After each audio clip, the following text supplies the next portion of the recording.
Catherine, thank you very much for joining us today. Thank you. It's great to be here. Oh, excellent stuff. So what we want to do is really start off with, I suppose, the obvious question everybody asks, which is, why do you dress? Do you know why?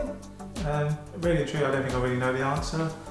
I think, for me, it's just being creative and doing something different. Like, you can do different hairstyles, different clothes. I think it's more for me, it's just exploring everything. That's the best way I can describe it, really. Is it a relatively new discovery for you, or has it been sort of bubbling away under the surface for a while? It bubbled away for a while, and then I've been doing full dress up for about 4 years now. Oh, right. So has it affected your relationships in any way? It has, yeah. There's some. I think it's my mistake mostly. So I didn't tell my partners straight away when I first started talking to them, and I think that's what caused all the problems. But yeah, the usual assumption is that I'm gay because I cross-dress. That's the major one. I think that's brought about through Drag Race mostly. Right. I can think of a couple of drag artists that are straight, maybe one in the UK one. Yeah. Other than that, I don't really know anyone other than yourself. So is it sort of the common assumption that most people have, just because you're wearing women's clothes, you're either gay or trying to attract, the opposite, the opposite sex. So when you dress as a woman, you're trying to attract another man. Is that the sort of assumption that she jumped to? Could be, yeah. And the people she knew, or the people that they knew, were doing drag and they were gay as well. So I think it added to it. But it's one of the first questions I get asked. Are you gay? Even my parents asked that question straight away. Oh wow! So your parents know you came out to your parents? Yeah, really supportive. Yeah, I couldn't ask for any more supportive parents really. My mum always helped me with clothes and stuff. When I first started, shopping was hard. I really struggled with anxiety, people judging me because of it. But now I can go shopping and it doesn't bother me. I can just go and buy clothes or makeup or whatever, and I'm not worrying about being judged. So was that a process of sort of internally educating yourself? You were coming to terms with it yourself? Yeah, a bit, yeah. So I always used to go shopping with my mum, and then I'll pick the clothes out, she'd buy them for me. Right. And then gradually I started paying for them myself. And then in the end, I'm just well, screw it, I'm going to go and do it myself. And now I'm fine, it doesn't bother me. I've never been confronted about it. I've never had anyone be horrible, or aggressive towards me because I'm buying something for a woman or something like that. So yeah, I've had a really good experience, I guess, because I know people that get bullied for it, people I follow on social media and stuff. Yeah, I know you're very active on social media, which is a reflection of sort of the younger generation, because there's a few years, or more than a few years between us. So I'm very interested in this social media aspect and how that sort of promotes cross-dressing. So I know you're quite active on, was it Instagram, is it? Yeah.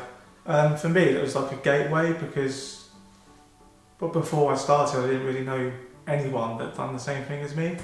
So it was a massive gateway to find people that cross-dress or do drag or they're transgender, and so you could just have conversations with them. Always message people I've got this new dress, or I've got this new makeup brand or something like that. I think it's a major gateway. So if people are struggling to connect and find people, I think Instagram's really good. Do you think it's better than Facebook or something like that? Yeah. Or there are quite a few specialist websites. I always keep quoting TV Chicks because that's really a sign of my generation rather than yours. I think with those websites, for me, there's always people that admire cross-dressers. Yeah. And are attracted to them, and I found with Facebook groups and websites like that, you find them a lot more. Right. And if you don't like that sort of thing, it's really hard to stay away from. With Instagram, it's just instant. It's block, go away. Won't see it again. I know you've had to make a sort of social call and sort of restrict people because of the possible impact later in life of your career. Because I know you're looking for a career change. that's one big fear of mine all the way through, really, that it will affect my career. That I think at the end of the day, if they don't agree with it, then it's discrimination, I guess. Yeah, very much so, I'm assuming, but unfortunately there are laws about, as you said, discrimination, but proving you're being discriminated against might be a bit more difficult, mightn't it? But as I always say, there's plenty of worse hobbies you could do.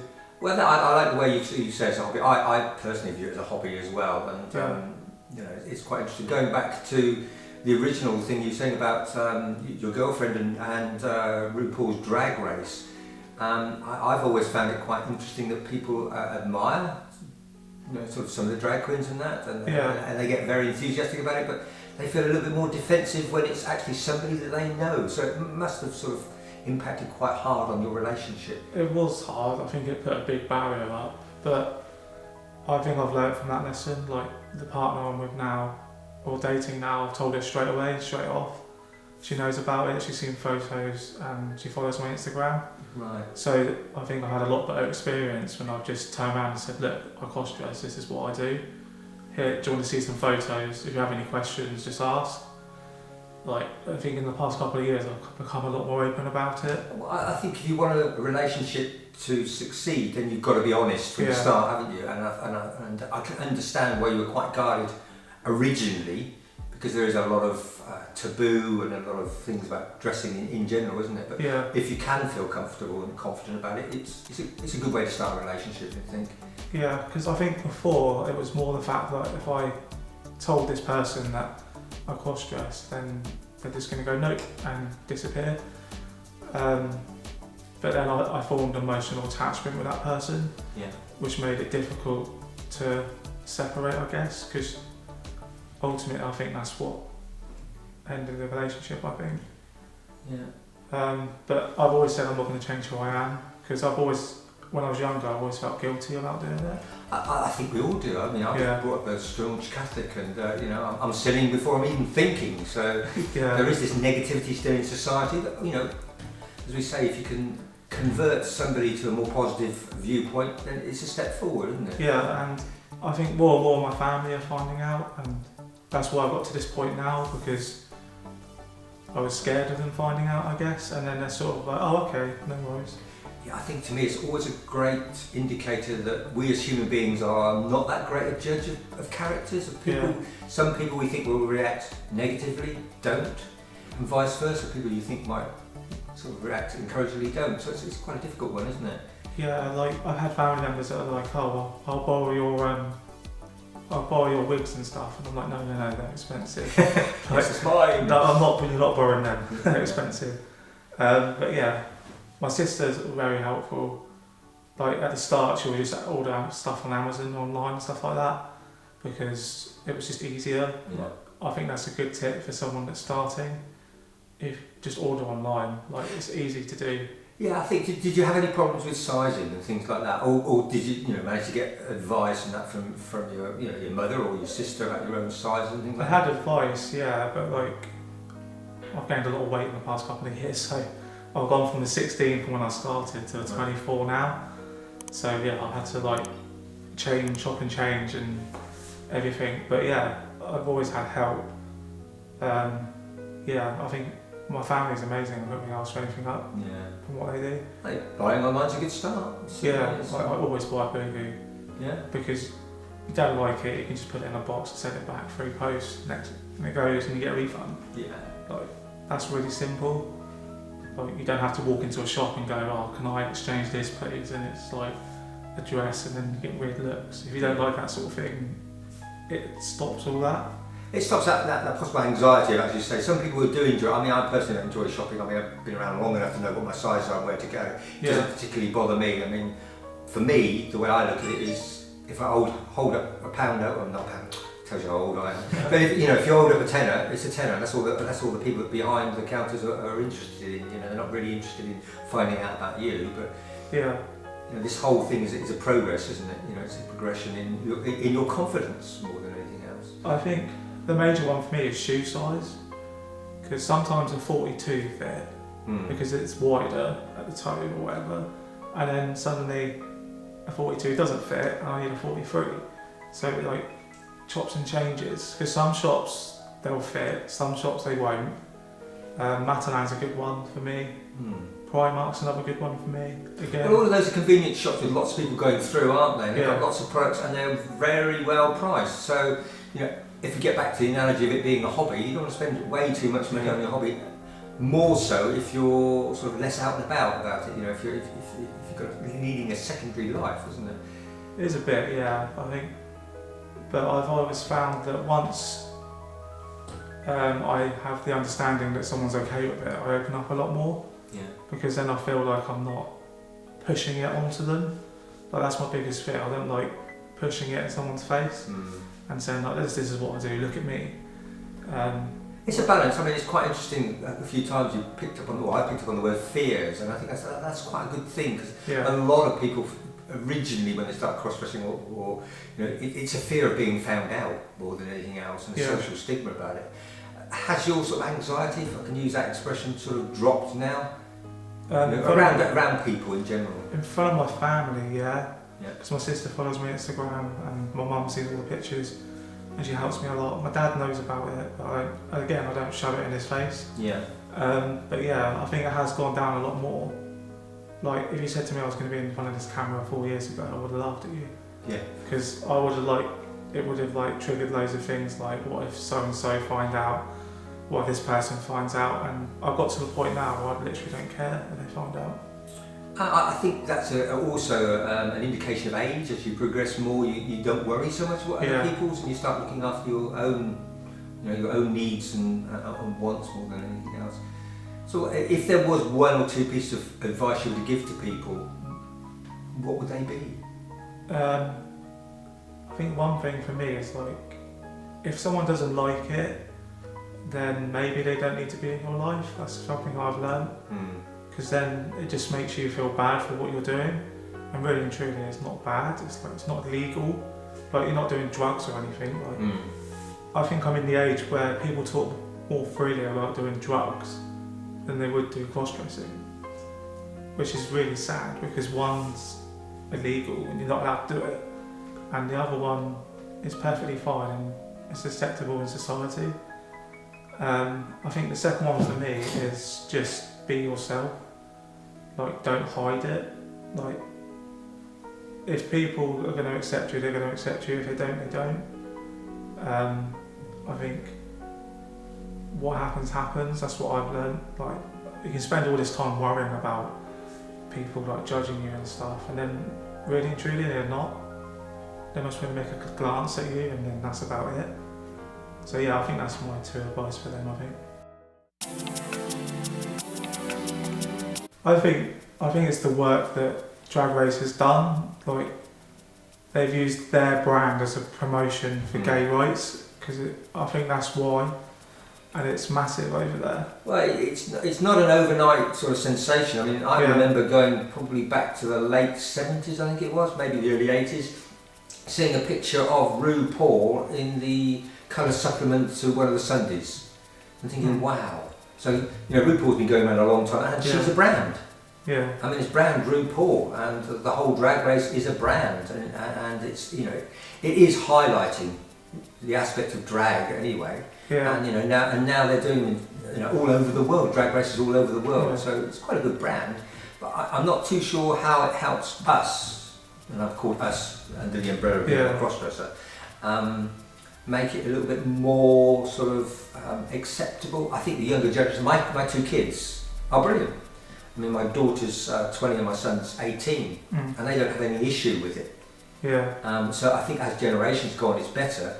And it's a bit stifling in the cupboard, was the expression that used to get told to me. You've got to get out there and enjoy life, because otherwise, by the time you realise you're a little bit too old, maybe, I don't know. Yeah. Take a few chances, but... Yeah, I think I was lucky. I actually took the chance when I did. Because I could have waited until I was mid-20s, early 30s, and then, maybe it might not have been enjoyable as much because I might have settled down and had a life with a partner or kids or whatever, but I didn't know what's in store for me, so I just enjoyed the moment while I can. You say, I mean, you strike me as somebody that's very, very comfortable with yourself, but I just wanted to pick up on the fact that you said you don't really go out dressed very often. No. Is there a reason for that, or is it something you may do later on, or it just doesn't appeal to you? I just think I enjoy my own space doing it. Like I have my social media platform, but I just don't feel like I need to go out and do it. And like, yeah, I just don't feel I have to, like, as well. Because there always seems to be a pressure of like on Instagram with people that like they're so desperate to go out, but their anxiety is so bad. Yeah, that must be difficult when you really want to do something, but something is stopping you. I think if there was a way in which you could break that barrier down. I mean, we do it here. We have quite a few people stay at weekends, and they're always a little bit apprehensive, and I kind of try and get them to do a mental, on a score of 1 to 10, how anxious are you about it. Now I'm quite confident, so maybe it's the fact that hopefully with me when we go out, that sort of talks you down a bit. But in the mornings when we discuss it, how was that for you? The anxiety level of actually doing it was a lot lower. I think it's getting that confidence, but it's important to go to the right places, I suppose, and go to the right atmosphere. But if it's not for you, it's not for you. Yeah, so I'm just happy in my house dressing up. Take a few selfies like that. I've got this new lipstick or whatever, or I've got a new wig, or I've got a new dress, and then like post it and just share what I do with everyone. Sharing's great, isn't it? I'm sure you get lots of nice comments back and forth. Yeah. As I say, you no longer feel alone, do you? Yeah, I think that's the main thing for me. Like that's when I first started, I did feel alone. Yeah. Because like it's something that you've always kept in yourself, and then suddenly you want to let it out, and you're like, well, I don't know anyone. Like, yeah, I think that's the main thing. I think that's a common thing. Yeah. People just don't know where to turn. Yeah. And like, I've been out clubbing dressed up, like stupidly with a crate of beer in my hand or whatever, and like, yeah, people will beat your horn at you or say you're a fag or gay. That's a better way of saying it. But yeah, but then in that situation, you're just a guy going out in a massive group of people doing the same thing, and it's funny. But then if you want to do it like the way I am now, it's not funny, it's a bit more serious. Yeah, I think I've said it so many times, particularly on the channel or whatever it might be, that every time we go out, we're an ambassador for everybody else. Yeah. So if somebody's never seen a crossdresser before, and you look good, and you're, I suppose, eloquent in the way that you talk and explain things, you're going to do a good big tick. But if you're loud and and all over the place, then I don't think you essentially do a positive thing, is it? We're all judged, unfortunately. We'd like to think we're not judged, but we are. Yeah, because I think in that situation where I've gone clubbing, it's completely different because people are a lot more accepting of it. Because they're like, oh, he's doing it for a joke. Like, that's it. They just assume it's a joke, it's funny, and that's about it. But then if you see someone that's got a decent wig on, not like a party shop wig and stuff like that, they think, oh, they take that seriously, and I think that's where the judgment comes from. I think you're right. I mean, you get a lot of people. I've talked to lots of people that sort of their initial toe in the water, if you like, is the classic going to the Rocky Horror Show. Yeah. Because you can get dressed up in all the things that you'd like to get dressed up in, and you're a character. You're playing a character. Yeah. And people are going to look at you and yay. That's a good way of testing thing. But as you say, if you're a little bit more, I mean, for instance, if you were to go to the theatre dressed, then there's a different crowd of people going, and you will be judged slightly differently. But I suppose that comes down to your confidence, really, doesn't it? Yeah, I think I would have the confidence to go out like it, but for me, it's nothing major. Like it wouldn't change what I do if I do go out like it. Yeah. Plus, I think people will judge you, like even if they don't say anything or they just do like a glance over, they will judge you, and you have to be prepared to have that, I guess. Like, if you take everything to heart and worry about everything and anything that, like, if someone looks at you funny, then you won't enjoy the experience, I don't think. I think that's extremely well put. If you find that something really hits you very, very quickly and you feel very anxious about it, that's your issue rather than theirs, and how you kind of resolve that. Yeah, like if someone beeps a horn at you and like goes "way," and you're like, oh, okay, that's just them There's two ways of looking at that. I mean, you could go, way, they're taking the mickey, or they go, oh, they really like me. Yeah. That's your perception, isn't it? So you Yeah. could, you know, if you're like-minded and positive, you go, oh, that's nice, and you can walk, or you can put your head down and stomp away in sort of embarrassment. But Yeah. it's a little bit of your own interpretation of the whole thing. But again, I think it goes back to Drag Race again though, because that person might only know Drag Race. So their perception of what someone that cross-dresses would be is different to what they see on TV. Because like, the ones you say, the ones in America, they look perfect because they spend a fortune, but then that's not reality in a way. Anything else you'd like to get out about your story? I just think my story's been quite easy. Like, I haven't had too much drama, I guess. Yeah. I think as a beginner it can be very scary to do. But as I say, there's loads of ways around the fears. Like shopping for me, I was shopping with my mum. Yeah. And then I always challenge myself, so like, I'd ask like a store person, like, oh, could you suggest something? Like, I'm not sure if this works or whatever. And then they're like, oh, are you buying for yourself? And I'm like, yeah, I do cross-dress. And then I show them my Instagram and they're like, oh, cool, amazing. I think you've hit on a good thing there. I think people originally have an idea because they see you and they possibly fear the worst. Yeah. It's quite a nice tool to have to go, well, hang on a minute, you've probably got the fact that I look like this, but this is actually what I do look like. Yeah. And I've used that quite often because, you know, I'm a small sort of guy, I'm not a particularly big guy, and when you say that, you know, I do, and I've done drag, I've done all sorts of in my life, and they kind of say, we've got any pictures, and you show them, they go, oh wow, and I'm kind of going, well, why are you quite so surprised? Yeah. You know, it's just one of those things, but it is a very nice little tool to have because people will have the worst view of it, of you, not just you personally, Yeah. but you know, the person that, how can you possibly make a decent looking female? Yeah. And then they go, oh wow, and then that breaks that fear down, so I think that's a good thing to have. Yeah, I think one of my best friends, when he found out I had my phone on the table and I got a text message and he's like, oh, who's that on your screensaver? And he's like, is that your new girlfriend? I was like, no, that's me. And he's like, what? How's that you? I was like, yeah, that's me, that's what I do. And he's been accepting of it as well, and we always have a little discussion. But yeah, like, he just assumed it was another female that I was dating. Yeah. And it was like, no, that's